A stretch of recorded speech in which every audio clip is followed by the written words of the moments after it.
So everyone says to be yourself and everything will work out. And I don't think that's the case at all. I think when you meet people, you play cards a little closer to your chest and try to gauge what's going to come over better, especially if that's something that will mean a lot to you. Like that person,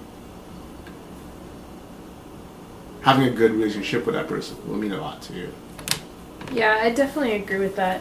I consider myself an outgoing introvert, so the people who know me best, friends and family, I'm, loud and fun and obnoxious and, great person to be around. But like when I start a new job with coworkers, I'm a little kind of hesitant, a little more reserved, kind of like, watching my step, just kind of figure it all out.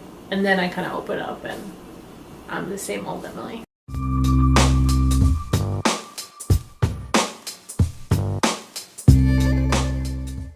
That period where you're just playing the cards a little closer to the chest, that time is just, if you wanted to,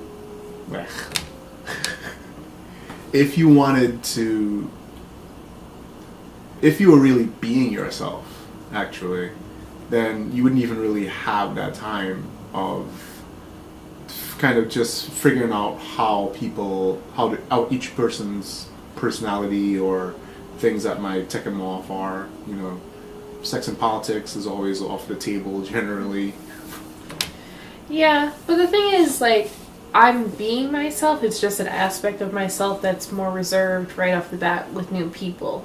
So I am being myself, but down the road you might see a different part of me that friends and family get to see all the time.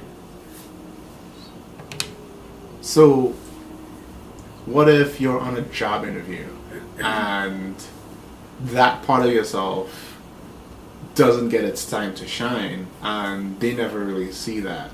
So are you doing yourself and other people injustice by not quite being like your full self? Like you could have a part of yourself come out later, but maybe that's the part that everyone would like. Like, how would you know? That's true. I guess on interviews I could try to work in like my more lighthearted, jokey nature and see if that works. I mean, I've had job interviews where it's been multiple job interviews, like per se I didn't either get the job or I did get the job.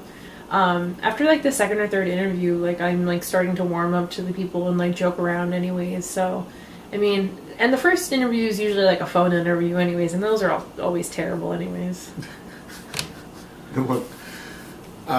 Yeah, phone reviews are hard. It's really on the spot. You don't have anything to play off of from that other person.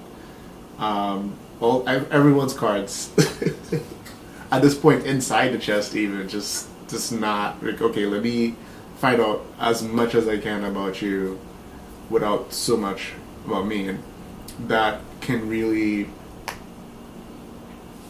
put up a bit of a barrier between you really bonding with the other person or feeling like you would like to be at that particular place. And it's really hard to say, but I don't think it's really as cut and dry as just be yourself. Like, you'll tailor, you might accentuate certain parts to the situation. It's true. And I notice you kind of have to do that around, like, maybe you have friends that don't really take jokes that well, so you maybe might not make an offensive joke or an outlandish joke around them, so you kind of check yourself. So in job interviews, the workplace, you kind of check a part of yourself. It's still you, but you're kind of withholding a little bit. But that's the thing. Is it you're choosing to withhold, so it's still you.